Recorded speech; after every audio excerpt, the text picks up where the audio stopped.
My name is Krishna Kirtidas, and I'm the convener for the ISKCON India Scholars Board.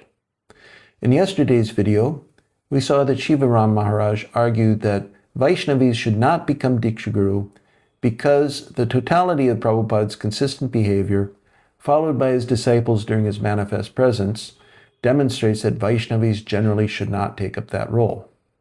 Hṛdayānanda Mahārāja, however, tried to problematize that argument by citing some exceptions. But as we saw, exceptions do not disprove the rule. In today's video, Hṛdayānanda Mahārāja tries to show that behavior is not enough, but that behavior must also be in accord with the words of an acharya. Otherwise, it is imitation. So we'll begin with a statement from Hṛdayānanda Mahārāja at the 25:10 mark in his video, and this is slightly edited for the sake of clarity.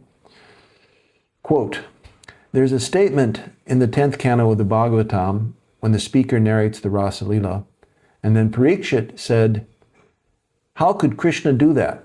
Krishna came to this world to establish Dharma, so how could he dance with these girls like that?' And then that's when the famous verse is stated, which establishes the distinction between following and imitating. And the speaker of the Bhagavatam says, and what the speaker of the Bhagavatam says is that if a great soul does something and tells you to do it, then you must do it. But if a great soul does something and doesn't tell you to do it, then it's not clear that you should do it." Unquote. So the shloka in this regard is in Srimad Bhagavatam, Canto 10, Chapter 33, Text 31, which I will recite along with its translation. Ishvaranam vachaha satyam tataiva charitam vachit tesham yat svavacho yuktam buddhimams tat samacharet. The statements of the Lord's empowered servants are always true, and the acts they perform are exemplary when consistent with those statements. Therefore, one who is intelligent should carry out their instructions." Unquote. So now, in this regard, to give a little further context, I want to read something from another thing from Hṛdayānanda Mahārāja's video. He says here, "So Prabhupada never established a Varna system in ISKCON. So according to this logic, we should not establish it. Or for example, Prabhupada said the leaders should be devotees. There are no major world leaders who are devotees. Prabhupada didn't establish that. So maybe we shouldn't establish it. I mean, Prabhupada never established a Krishna-conscious government. Prabhupada never established a Vaishnava university. We can make a very long list of things that clearly would be favorable for ISKCON that Prabhupada didn't establish. However, Srila Prabhupada did speak about Varnashram College, and Srila Prabhupada specifically said it's not for women. So this is from a conversation of March 14th, 1974, now titled Varnashram College, in which Hṛdayānanda Mahārāja himself was a participant. He was there in this specific conversation.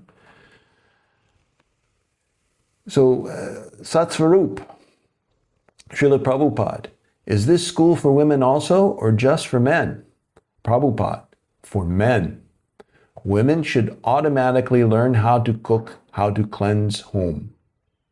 Satsvarupa. So they don't attend Varnashram College. Prabhupada, no.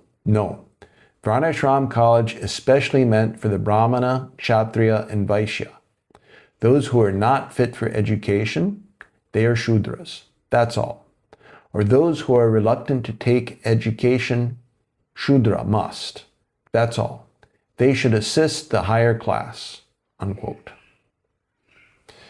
So, as we can see, that Śivarāma Mahārāja's conclusion is that it's not merely behavior divorced from Prabhupada's words, but behavior in line with Prabhupada's words.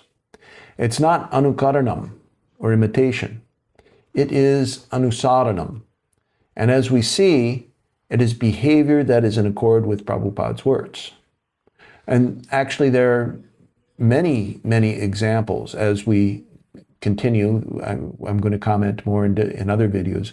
We will see that there are many other examples of statements from Prabhupada and from Shastra that actually qualify this generalization that Śivarāma Mahārāja initially drew as something that we should follow. Hare Krishna.